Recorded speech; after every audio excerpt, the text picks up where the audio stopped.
Football made simple. Become great at your craft by finding ways to make it simple for those around you. This is the Coaching 101 podcast hosted by Find a Way Productions with your co-hosts Daniel Chamberlain and Kenny Simpson.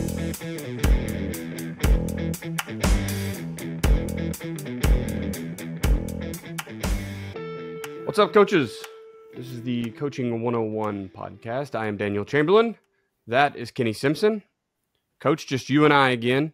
Listen, we asked for visitors, we asked for guests, and the emails have been blowing up. So once we kind of get through this holiday shenanigans, we're going to have a ton of guests. And I'm super appreciative of all you coaches that reached out that want to come on the podcast and talk ball, because Kenny and I, I said it last time, we'll get in that echo chamber and, we're just kind of saying the same stuff over again. And that's not what we want. We want you guys to hear lots of voices that are good voices. So,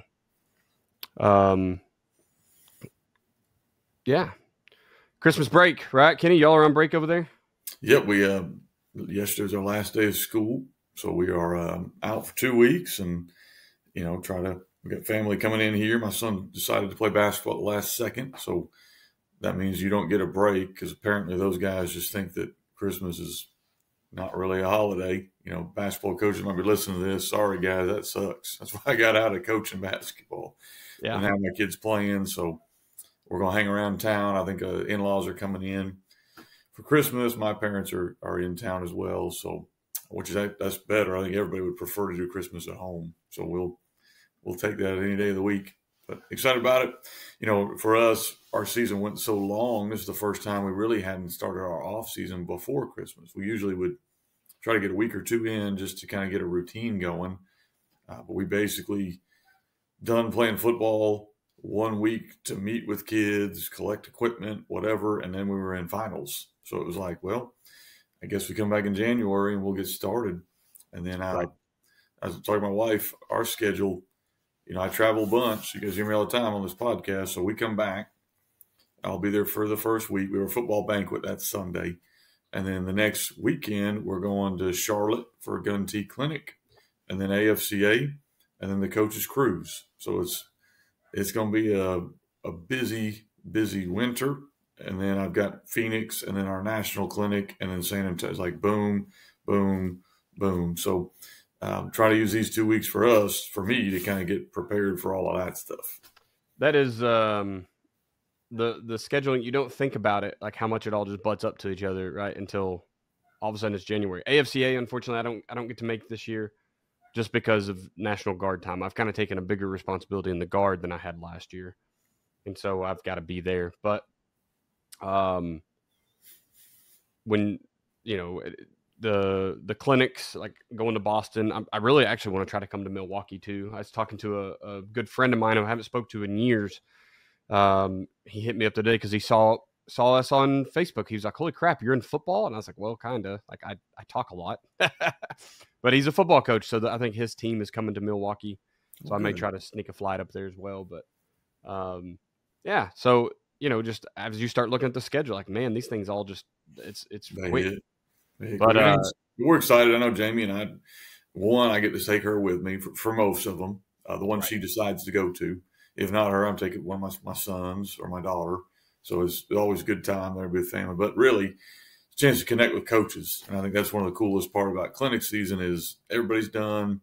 We all hated each other during the season, and now we can be friends again and try to help each other a little bit. And so that's kind of the good part about clinic season is, it's a lot more collaboration where coaches are trying to all get better and learn different things, whether that's for sure gun T or 3-4, or whether that's 4-2-5 and a spread, whatever it is, everybody's just trying to get a little bit better. And you can tell the coaches usually during the off season that are going to be successful. There's my tips for you guys, because we're nearing this season. Might even do a whole clinic or do a whole podcast on this. Is one, don't try to put everything you learn during clinics in. That doesn't work. Like this social media coaching and coaching off of clinics, you can't put it all in or it's just not going to work, But two, don't think that there's no value here for me listening to somebody else. So there's kind of a fine middle in there of there's always something you can learn. However, you need to be able to kind of be a filter of this would work in our program and this wouldn't work in our program. Yeah, that finding the golden nugget and just adding one thing to your system that looks neat or gives you an advantage. Don't just add stuff to add stuff. Like that's really good advice. So excellent. Well, I'm looking forward to it. I'm hoping that it seemed like last year kind of the podcasts and stuff helped the off season go by quicker, right? Because I'm sure that a lot of coaches, like, the season's too short. It's perfectly, it's a perfect length, but like as soon as it's over, you're like, man, I can't wait till next year. So hopefully, knocking out some clinics and stuff help the off season go by quick. So and we're at award time here in Arkansas, so we had kid up for an award, and then we got other awards coming out. And it just feels like, it's when you look at football season, like you mentioned, we've been going pretty hard since probably May. We try to take breaks through the summer, and I try to give them a real bye week, but pretty much spring football started in May, and it's December 19th right now, and I'm just now kind of putting a bow on the season. I mean, it's a long season. So if you are in clinic season, also realize that should also be, like, for me, we're going to take a family vacation. We're going to go on dates with my wife. There's things you got to do to make sure that you're putting your priorities where they need to be. I just put out an email about that. We were 13-0 or 12-0, winning the game that was going to make us be 13-0, and you still got people in the bleachers that think we don't know what we're doing. And that's okay. Like, they pay their $5 to come out there and watch a game, and like I yell at the TV when I watch the Dolphins. That's part of the business. I'm not mad at those people. But realize those people are not your friends. Like, those people are there to watch you do a job and critique you doing a job. And realize who your real friends are and your real family is, and make sure you're investing in those people. That's awesome. It's great advice. Well, Kenny, hits with that quote of the week, man, and then we will boogie on through the rest of this episode. Yeah, I got a little J.K. Rowling here, so I'm kind of varying it up. Again, all of our team themes come out of Team Themes Volume 4. Now that we're getting ready to go to a new season, I may cycle back to Team Themes Volume 1 or 2, so I can have different quotes here. But this one talks about, I think we have one of our word of the weeks was bravery, and it talks about what it meant to them. So it takes a great deal of bravery to stand up to your enemies, but it takes just as much to stand up to your friends. And one of the things we try to work with our boys on is about how we need to be able to stand up for what is right among, people where it can be difficult. And that's the biggest step of leadership, is when you get to the point where you're willing to call out friends for not doing things that are going to help themselves. And so something we try to work with our team all the time about is, it's really easy to just say, I didn't do that, but you watched it happen. It's much harder to try to stop it from happening. So that was kind of one of our themes of the week was bravery. And we talked a lot about how that is one of the hardest things to do. Yeah, I 100% agree. Standing up to your friends is pretty tough. You get a lot of people that go along with the flow, right? Just so they don't have to have that with their buddies. Sweet, Coach. Well, why don't you tell us some ways that we can simplify football for our staff and for our players? What's up, coaches? I want to talk to you for just a few moments about your program. The longer I'm in this profession, the more I understand that efficiency is truly the name of the game. You're talking offense, defense, doesn't matter, right? Eventually, you're going to come down to checking out your efficiency. So I have to ask you, are you doing everything in your program the most efficient way, right? Are you fundraising the most efficient way? Are you representing your players and your program to the public in the best way? Are you planning to build the facilities the most efficient way? If you answered no to any of those, or really even if you answered yes to all of them, and you haven't contacted Mark Bridges at Ace Sports, you're missing a key step. So look, Mark and his team, they are the go-to group for video board and scoreboard installations for your school. They're not just football either. Mark can help you mock up your newest video board for that new stadium, or maybe even your old stadium, right? That's where Mark and the guys come in. And we're not just buying a flashy thing, right? Yes, it's nice. It's pretty neat to have that big scoreboard, that big video board, but you're also, you're investing back into that program. You're investing into that newest fundraiser. Sure, you can keep selling your discount cards, your beef jerky, hosting pie auctions, whatever it is that you like to do. But let's just be honest with ourselves, guys. We're not making enough money for those big ticket items. For the big ticket items like turf, an indoor facility, that's where you need a big ticket item fundraiser. That's what Ace Sports is offering you today. Guys, I've talked to Mark several times now, right? And it always comes down to big school, small school, right? Well, of course, the big schools can afford that new video board, but the small schools really can't. It's just not true anymore, man. Your school isn't too small, and I promise, okay? 1A, 2A schools, it doesn't matter. Mark and the guys, they're helping them out. Contact Mark today at mark.bridges@acesports.com and let him come give you a quote. Let him show you and your administration the plan. Now, really, it's the cheat code, right? Let him show you the cheat code that is fundraising with Ace Sports video boards. Tell him Daniel sent you. This episode is brought to you by Athletic Speed and Movement. At athleticspeedmovement.com, we've taken Del Basquet's 45 years of speed and movement training and put it all in one place just for you. You can get the same training that NFL players have been getting for years, collegiate players have been getting for years, and now high schools across the nation are paying thousands of dollars to bring Dell in to install his system, but we've got it online for you. It's time to help your team become faster, not just in the 40, not just their sprint speed, but between the tackles and their cuts while they're chasing down the quarterback. It's time for you to help them become faster everywhere. Jump over to athleticspeedmovement.com. There's an orange button there. Just click it. It says, get the keys to playing faster. You'll get the 3 core movement video from Dell. He's explaining the science behind it, all for just the price of your email. Check it out, athleticspeedmovement.com. Coaching 101 podcast is sponsored by Findaway Productions. Findaway Productions also sponsors fbcoachsimpson.com for all your coaching needs, with over 30 coaching materials, books, as well as 50 PowerPoints and videos and smaller materials, and the free magazine headsets. Findaway Productions also sponsors offensivecoordinatoracademy.com, all things offense, and defensivecoordinatoracademy.com, all things defense. All right, appreciate that, Coach. All wonderful deals, guys. It is now the time, right? This is the best time. Reach out to Mark and the guys and let them hook you up with a video board. I've had a few coaches already contacted me, so the advertising is working. People need numbers and ideas, and keep emailing. I'll keep sending you to Mark. I'll keep sending his number out, but you guys keep it up, man. I think that video board is really good for your school, good for your pockets. It's a really neat deal. Let's talk clinics. I know you spoke about a few of them a while ago. So you've got one right before AFCA, right? A gun tee clinic in Charlotte. Mm-hmm. And then where are we going? Where's the plane fly next? All right, so we got Charlotte, and then we have the next gun tee is in Phoenix, because I don't like the cold, and it's going to be beautiful weather out in Phoenix. I'm excited about that one. Then we have the National Clinic, which if you want to get the real gun tee experience, that's probably the most inclusive clinic. Is also going to have 3-4 swarm. So it's going to have about 7 sessions of our defense. So it's going to be a really good clinic. Bringing in 2 guest speakers. One's actually, Daniel, you'll like this. He's talking about how to use the Bixby shifts in the gun tee. So it's going to be a super good clinic. That's in Arkansas. That's a full 2-day clinic. So if money's not an object and you can travel, that's probably the one I would tell you to come to.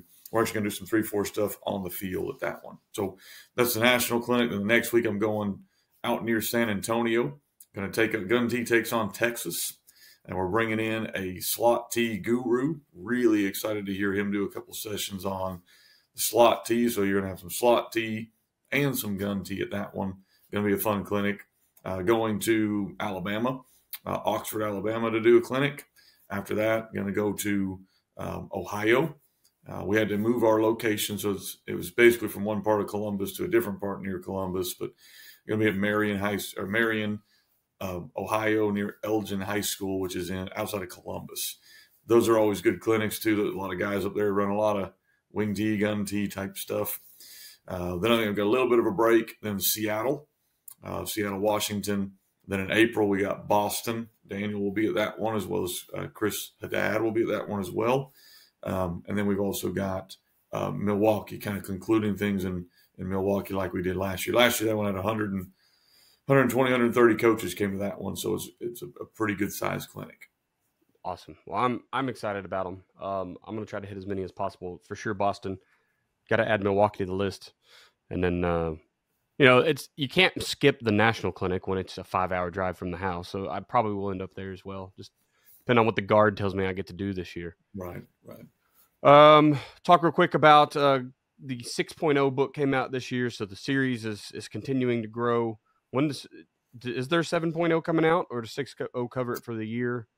6.0 is this year. So basically every year we, adapt and evolve our offense. We'll put a new kind of addendum out of what worked. Every year I go into it and we're already doing that. I've already got 16 different things I want to look at this offseason that might help us. They're not just random things, but they match our personnel or they fit our system. And then we work them in the spring, we work them in the summer, we throw out what doesn't work. And then what it does work that we can show on film that, hey, this was good, it gets put into the new playbook update. And so the 6.0 just means we've been running this offense now more than 6 years, but we've been putting materials out for 6 years. So this was this year's update. I'm sure next year we'll have another update. I'm working with my position coaches. I've been getting hit up pretty hard to try to put a running back and a tight end manual out. Those are the only two we don't have.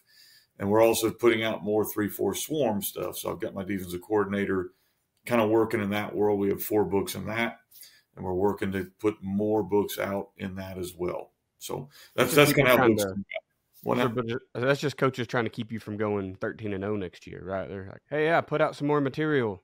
Yeah. Well, what I've learned is this. I don't think it's a coincidence that when we started putting materials out, our record actually went up, not down.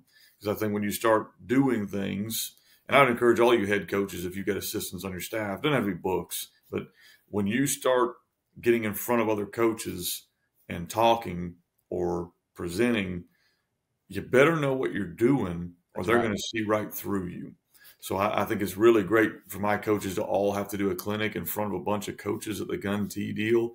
They all do a great job, but you don't think they put hours making sure what they're going to say matters and that doesn't affect them as a coach, because it does. So there's kind of a double thing there for me is they like to get to present because it's pretty neat for them. And I know they're learning football along the way doing that. Yeah, absolutely. That's a really neat way to look at it. It's like, yes, there is the stress there, but man, you learn a lot really quickly. So yeah. Awesome, man. Well, let's get into the episode. Today we are talking, before I do, Headsets Magazine, real quick. If you want to write for Headsets this year, now's the time. So you can email Kenny, fbcoachsimpson@gmail.com. You can email me if you have any questions. I wrote last year and will continue doing so this year. But Jamie's going to come a knocking here pretty quick, and she's going to need those articles. She's already been reaching out. We got a few of them already been turned in, so we're way ahead. Yeah. Teachers' pets.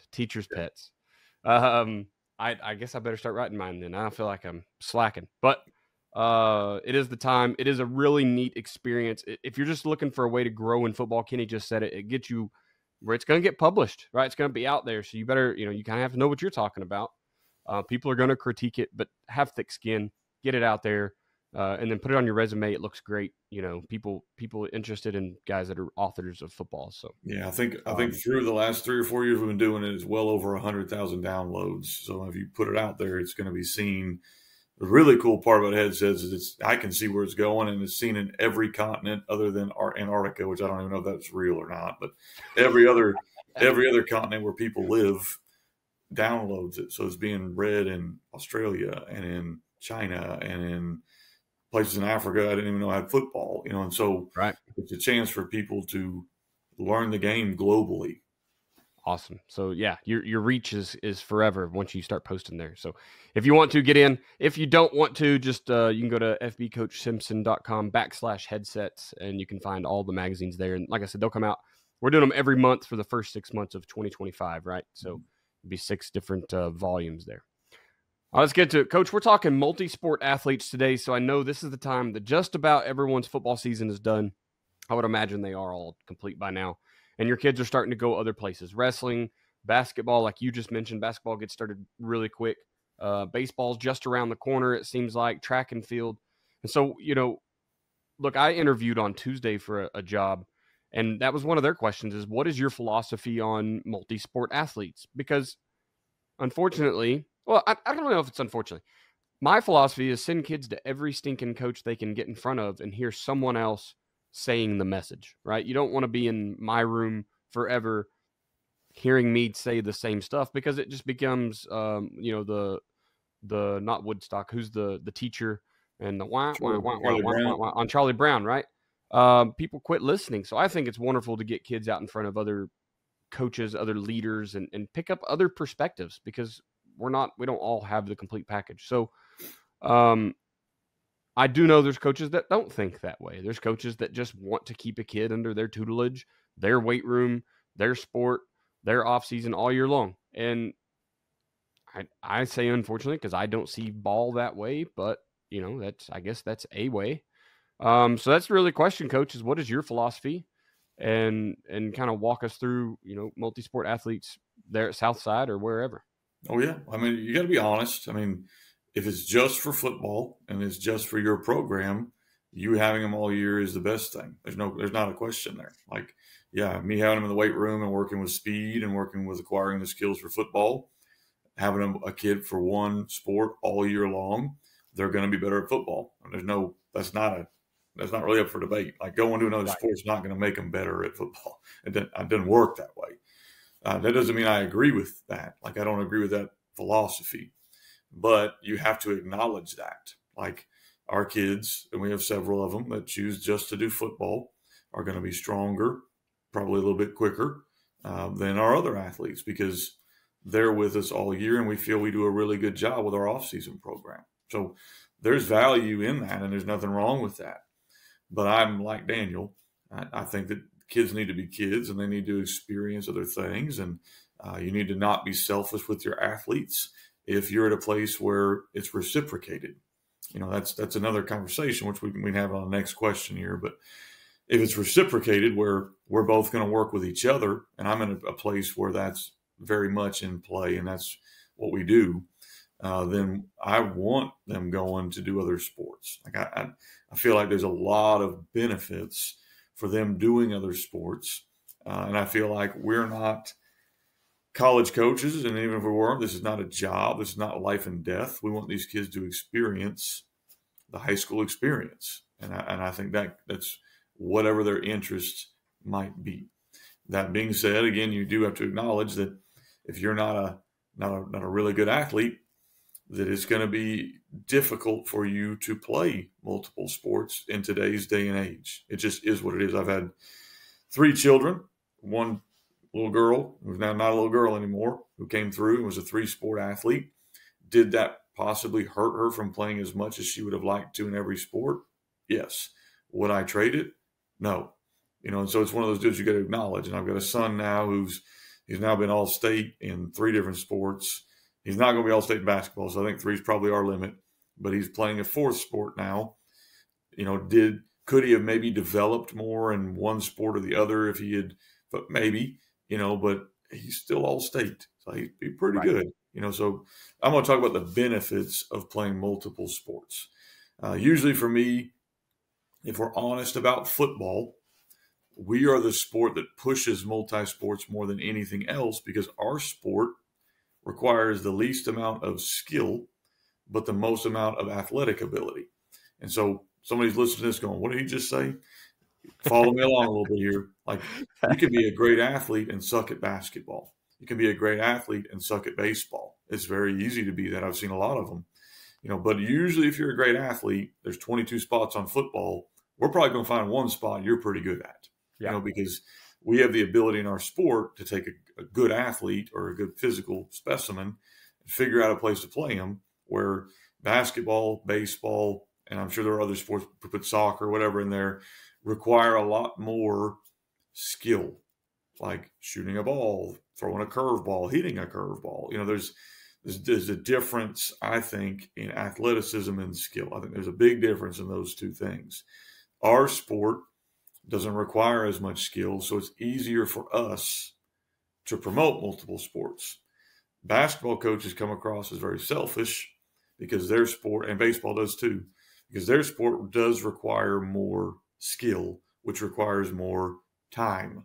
And so when you get into fights, because you're going to, with different sports, you need to see their perspective. Like I coached basketball for a little bit, and so I know, if you can't hit a jump shot, you're not going to win. And so they need those kids getting shots up. Baseball needs those kids hitting balls and all that stuff. I don't need kids tackling each other 12 months out of the year. I mean, if we can do some drills, that's fine, but I really don't need that. So understand when you're working with other sports, that's something you need to think about. But the benefits, I think, are this for every sport. The more active a kid is, the less likely they are to get in trouble.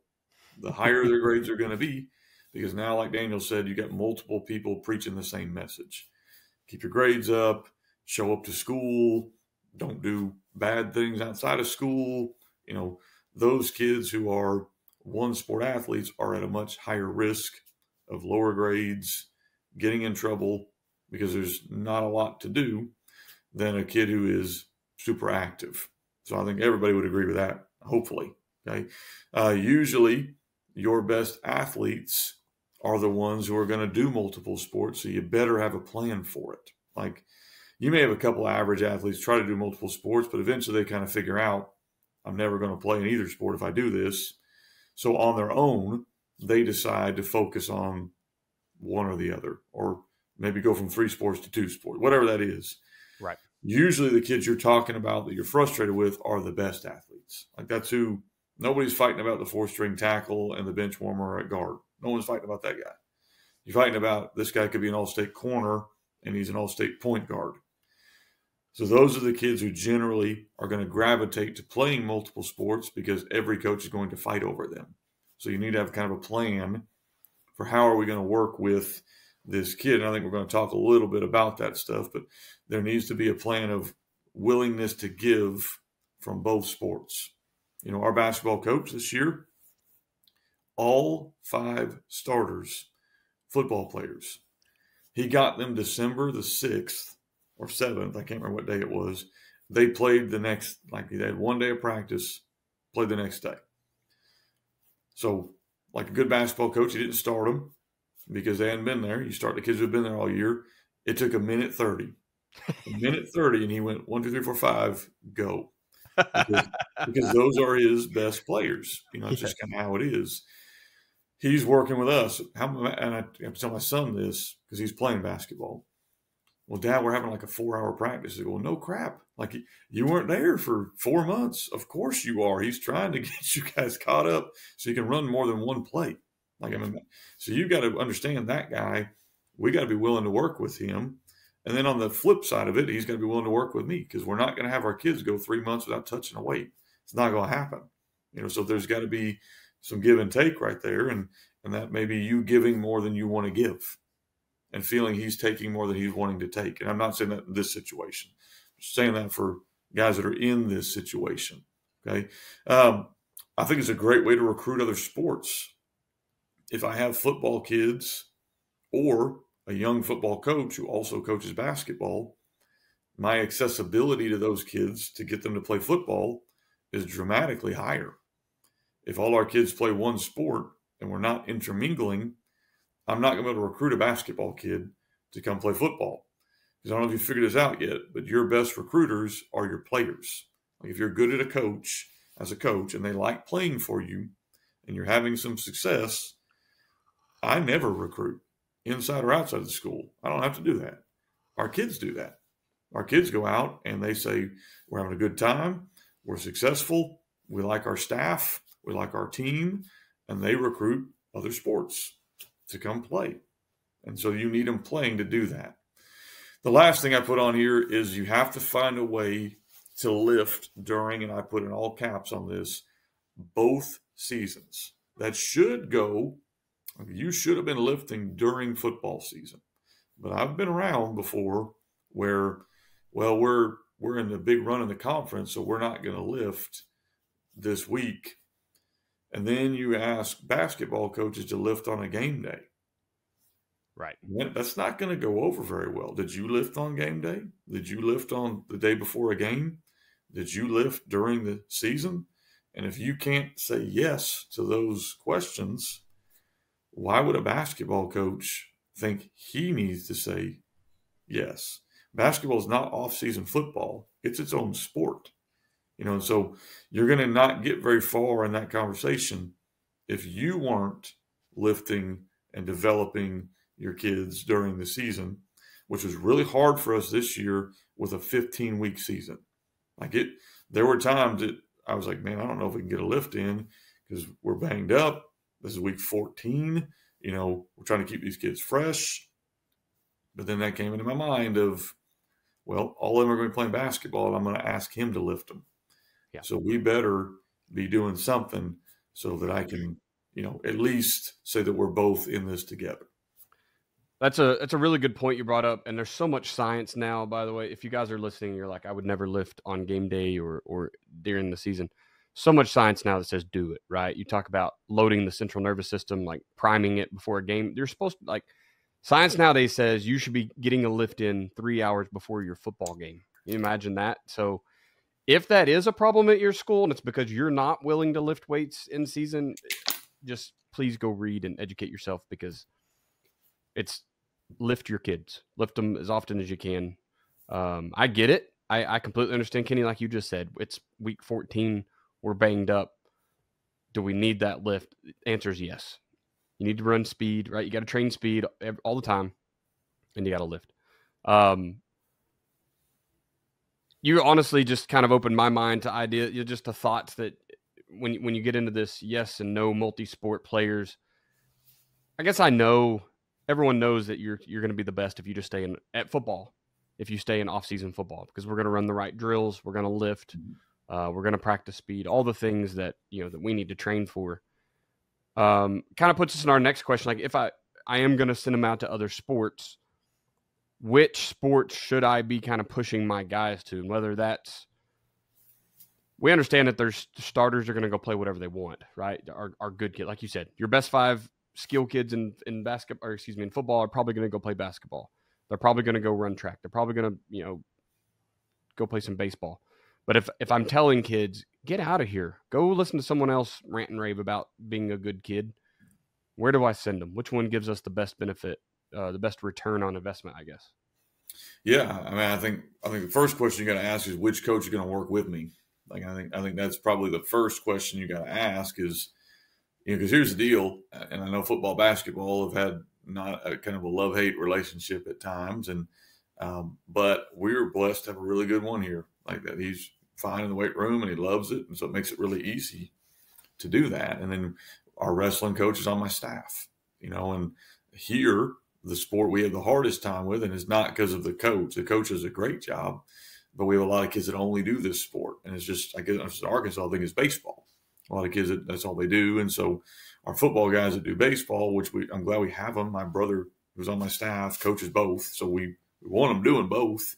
Yes. But that seems to have kind of become a sport that requires more and more time that I don't always agree with. But so I think the first question you have to ask is, which coach is going to work with you, and that's what you would prefer. Now I'm never going to stop a kid from going somewhere. That's not what I'm going to do. But that's, if I'm pushing a kid to go somewhere, that's the question I'm asking. But there are certain sports, all things being equal, that I do think the skills do translate.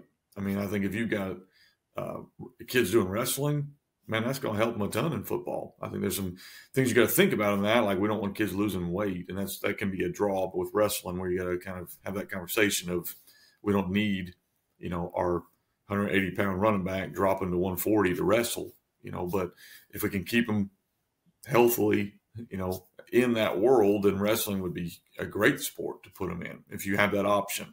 I'm a big basketball guy. I just think that sport is tremendous for skill kids. Like you mentioned, Daniel, my best quarterbacks have always been good basketball players because they just see the floor. They can adapt on the fly. It just, the way football's moving with the RPO system, it just kind of fits, and then usually our DBs and those guys and our receivers are going to be good basketball players. And that's just kind of how it is. So those two sports in the winter tend to be good ones. I think track is the ultimate one. We tell a lot of our kids, because for whatever reason we're not super fast. We try to be fast, but if you don't want to run track, that's fine. But I want you to go out and train with the sprinters. Like, you don't have to go to the meet and get embarrassed in the 100, but go out there and work, because our sprint coach also coaches football, and you're never going to go wrong getting faster. We do some things in our program, but I think going to a track coach that understands track. So be careful with that. Like, I don't want to be sending my outside linebacker out there to get faster and he's running 5 400s. That does nothing for me. I want him going out there working on speed. So as long as we're in the same boat, track can be very good for your kids. In my opinion, best quarter milers are generally going to be the best athletes on the field. But we don't need to be training for a quarter mile by running miles. That's not how that works. Train on speed, So those are sports I would say are good ones. I think baseball can be a really good sport with handling pressure. I think that brings something that the mental pressure of baseball that really can't be mimicked. Maybe free throws in basketball might mimic that, but really that sport, I think that's a great place for, how to handle pressure, because that's what baseball is all about. You could be drinking a six-pack before you go out and bat. As long as you can handle the pressure, you can hit the ball. So I don't think you're going to gain a lot of athletic ability playing baseball, but I do think handling the pressure of the moment cannot be overstated. I think that's a great skill to learn, and baseball brings that. Then soccer, if your area's got soccer, never going to hurt them play soccer. You got to be athletic. You got to be able to move, foot skills, work as a team, see the field, basically a lot like basketball, but on grass. And so those are the sports that, for us, those are the benefits I could see him having, and that's just my opinion. First and foremost, I think that it depends on who's coaching. Because if it's not a competent coach, you're not going to get any benefit out of it. It doesn't matter, right? There's that mentality, and Kenny, I know with Feed the Catch, you've probably gotten away from it, and with the Dell Basket system, I've gotten away from it. But there's that old mentality of just send your kids to track, right? They'll go over there and send them there to get faster. Yes, there is, at least they're going every day in training speed. But if the guy doesn't know how to develop speed, then you're wasting their time. They might as well be with you, right? So it is the competency of that other coach. And I think it's cool what you're doing. I mean, it sounds like you have every sports head coach on your football staff, which except for basketball and baseball. But there's, you've got a ton of influence there. They see what those kids are doing in the fall. They see what they need to work on, and then they can take them to their sport and work that. So I'll start there. It depends on the competency of those coaches. And if they're not super competent, that might be a place where you're talking to your administration about, look, we could use an extra coach. And if we want to get them on so I can start developing them, or it's time to hire another one, right? I don't know what that conversation looks like for each person. If you're a first-year head coach or assistant coach listening, you're probably not making those recommendations. But if you've got clout like Kenny, then you're probably helping a bunch of people anyways. Outside of that, I just think you got to discuss by body type. What you're asking them to do in the fall should probably fit the sport. You talked about soccer. I'm a big fan of big kids going and playing soccer because we like to think about the O lineman and D lineman just being a big muscle, and we just need you to push people around. But we know the further we get into this, it's feet, right? A lot of it is about their feet. Do they have good feet? You can put a 7-foot offensive tackle on the field, but if his feet are terrible, scouts and recruiters and, well, quite honestly, the guy on the other side on Friday night are going to be like, okay, cool. I'm glad he's out there because his feet are bad. I can shake things up over here. We can, take advantage of that. So yes, getting them some footwork, some self-awareness, that body awareness. Where are my feet? How do I control them? Which for high school athletes is a pretty big deal, right? Anytime they're gaining body awareness, because most of them have grown in the last, well, there's a kid around here that I've kind of watched grow up, and he probably shouldn't have been in the football pads his freshman year, and now he's 6'1" as a senior. That's 4 years. The kid added almost a foot in height and a ton of weight, and he body awareness is just not there. If you want to work their hips, that leverage thing, of course, wrestling, send them over there. And then there's just that toughening. I think wrestling is really good just for toughening of the body. In fact, I've watched a lot of pre-impact drills or pre-contact drills that people are doing nowadays, and a lot of it is just, it looks like they're wrestling, right? If you start looking into those drills people are doing in the off season, I mean, a lot of it is just body on body, just put pressure on each other. And I think that's where wrestling really helps, just toughening up, getting kids used to and getting their bodies or keeping them in shape for making contact with other bodies. Because I don't want a kid to do nothing all off season and try to come play football. That might be just as bad, right? Let's shoot into the last question here.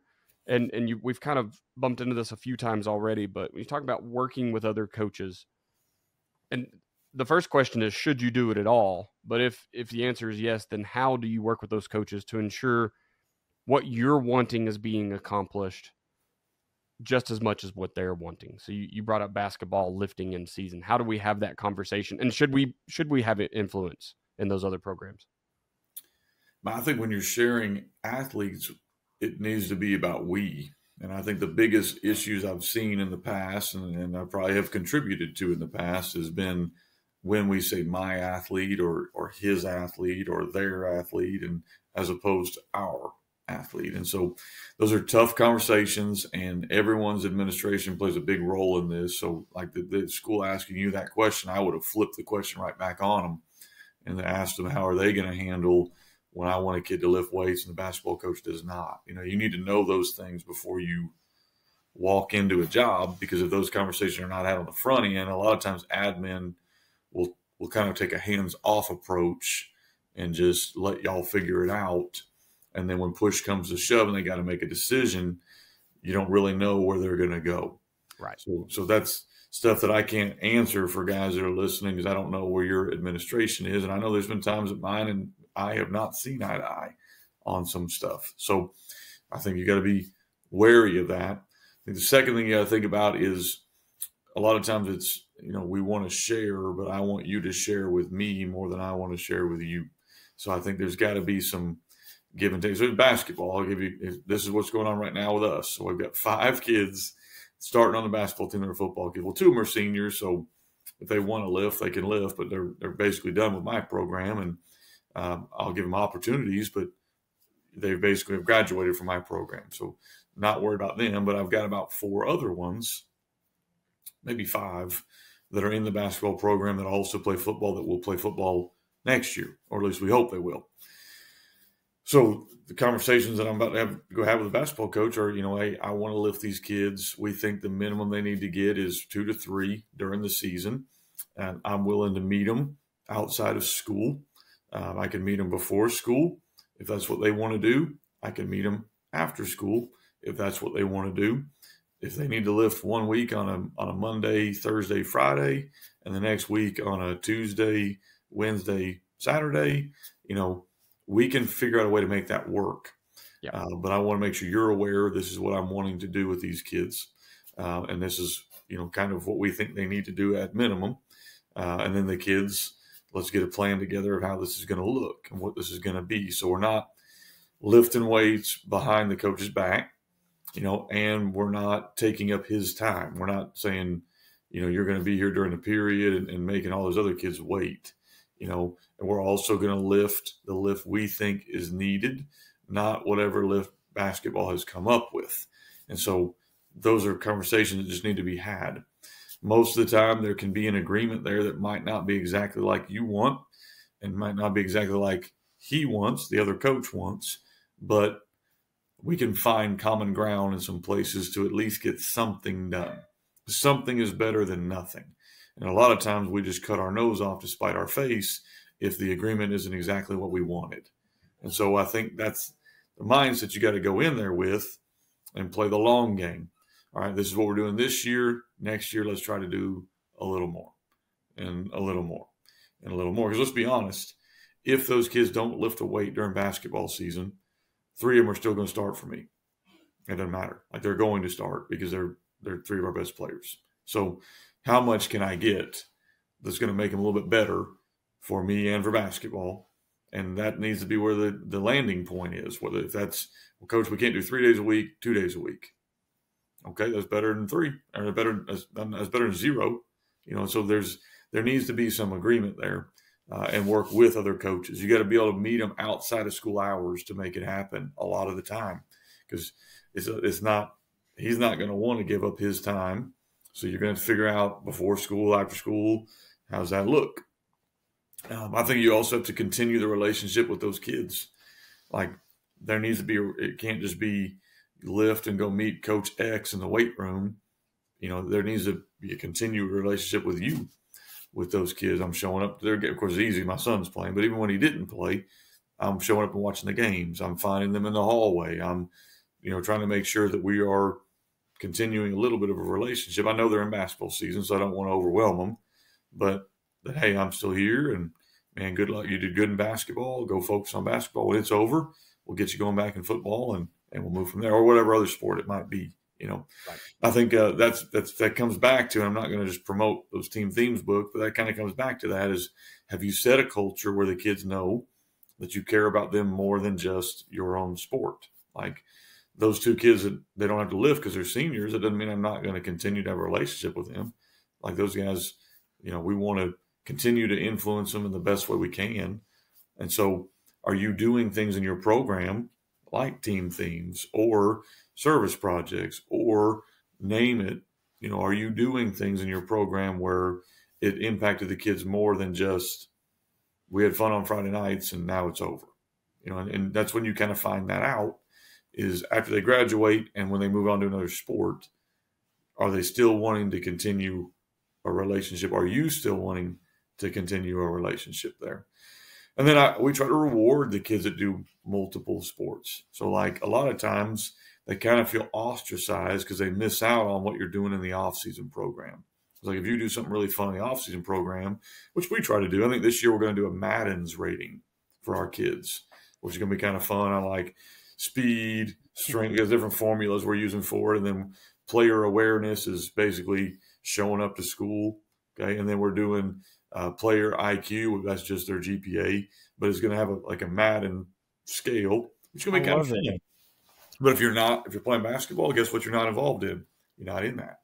So what are we going to do to make sure those kids don't quit basketball because they want to be involved in something like that? Well, you got to find kind of rewards for them. Hey, guys, after practice, or after workouts here, if you played basketball, you don't have to run these 240s we're going to do because we know you're in shape. You've been playing basketball or running track. You're running track. You don't have to do any of the speed work because you're going to do the speed work during track practice. So you guys get to go up there and, eat some pizza or whatever it is. Like where we're rewarding the kids that are playing other sports instead of making them feel punished or ostracized because they're playing another sport. And that will help encourage them. Okay, so the coach is okay with this. This is what he wants. Yeah. That's a good way to do it. Going back to the original question, like, should you work with other coaches? I think the answer has to be yes, right? You can't work in the dark in your own little sport and expect good things to happen elsewhere. I can think back to at least one scenario. We were in season and the soccer coach, we had several kids that were soccer kids in the spring, but they also were in off-season soccer. For whatever reason, they had 2 sport hours. And so these kids were going to first hour soccer and 7th hour football. And he was running them like 1.5 miles or 2 miles a day. And we're like, it's game day, right? It's Friday morning. What do you do? Like, you've got to have better awareness than that. But we'd never had that conversation. And I don't know why he didn't think about it, right? But then we get out there on Friday night and our starting corner is getting smoked for go balls and cover 3. And you're like, why are you getting beat?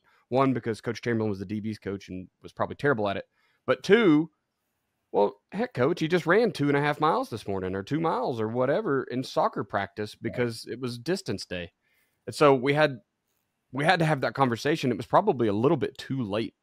We were 3 or 4 weeks in before we even knew that was happening. To make matters worse, he was on the football staff as well. So he knew what he was doing and was a football coach. So it just goes in that, like, some guys do things because it's the way they've always done it and they don't even know that it's wrong. So you need to go have those conversations and explain, hey, this is hurting us here. We don't want to hurt you there. Let's figure, you've got to have that talk. What is it? Time doesn't, or bad news doesn't fix with time, or I don't remember what the quote is. There's a thing about just go talk about it, right? You got to go have the conversation. So yes, I think you do need to work with other coaches. And like you said, Kenny, it may be the long game. You're not going to get everything you want, especially if you're going into a new program or, you're new there. You're probably going to get less this year than you should just because you're the new guy. But just keep working and always try to reward those coaches as well, right? Make sure that it's not a pain to come talk to you. There's some people say, "Oh, I'm super available. I'm always available," but they're a pain to go talk to. Like, yes, thanks. Your door is always open, but no one's going in there. I promise you. Don't be that guy either. Sweet, Coach. I think we checked all the boxes today for multi-sport athletes. Just summing it up, let your guys be multi-sport. Encourage them, reward them, work with your other colleagues, and make it a good thing for everyone. We didn't bite off into it. At some point, we're going to have to talk about all the travel ball that goes on, right? Like, and it's good for kids, but I don't know that the big thing is there for kids anymore. Well, I just think getting more reps at their sport is great. We got to Kenny. We're not far from travel 7-on-7. No, I hate that too. Like I'm 100% on board with all this stuff. Is stupid. When you mention the word travel is when it starts bothering me, because then it becomes a business and anyway. But yeah, we could do a whole program on that. I might get fired after that, but we could do one. Yes, probably the same thing. You probably need to talk to those guys too and explain what you're wanting. And yeah, the uncertified Joe Blows that are coaching these teams. Yeah, have fun. Yeah. Let's get into our last part here, Coach. What not to do as a coach. For me, big thing for what not to do as coach is make it about you, or make it about another sport, or make it about anything other than the kids. Like, I think the goal Daniel's hitting on is, and we've been trying to hit on here, is it's always about what's best for the kid. And I think if that's what's in your mindset, then you're going to get a lot farther with working with kids that are trying to be multi-sport athletes and sharing kids and making it about what's best for them, even if it maybe isn't necessarily what's best specifically for your program. And I think that's where you get into problems. Is a lot of times we say we're multi-sport athletes, and then we set all these barriers up in place where it makes it really hard to be a multi-sport athlete. My daughter played 3 sports. Well, guess when travel volleyball is? Right in the middle of basketball season. So, you can play both sports, but that's hurting the basketball program. So, like, are you as a coach setting up barriers that make it harder for these kids to have the experience they are, or are you actually interested in the kids and trying to give them the best opportunity? And I think that's where it becomes difficult. Because like Daniel said, now you're getting, and it's taken over here in Arkansas too, 7-on-7 football during the spring. What if a kid wants to do track? What if a kid wants to do this? And so it becomes way more difficult as a coach to try to, we want to be good at our program, and it would be nice if our quarterback and a couple of receivers were playing 7-on-7 here, but they're also trying to make a run and win a state championship in baseball. So there's just a lot of things that are there that you've got to kind of take a step back and say, what's best for this kid? What's best for this kid, even if it might mean a detriment during the off season to my sport. Yeah, that wrestling is a big one there, right? Because you talked about the cutting weight, and kids are going to go, they want to be competitive. Mm-hmm. And if your strongest kid can get in a lower weight class, he's going to be more successful for wrestling. It doesn't always come back to you, right? We've dealt with that before with wrestling coaches talking to kids about cutting in the middle of football season to start getting to wrestling weight.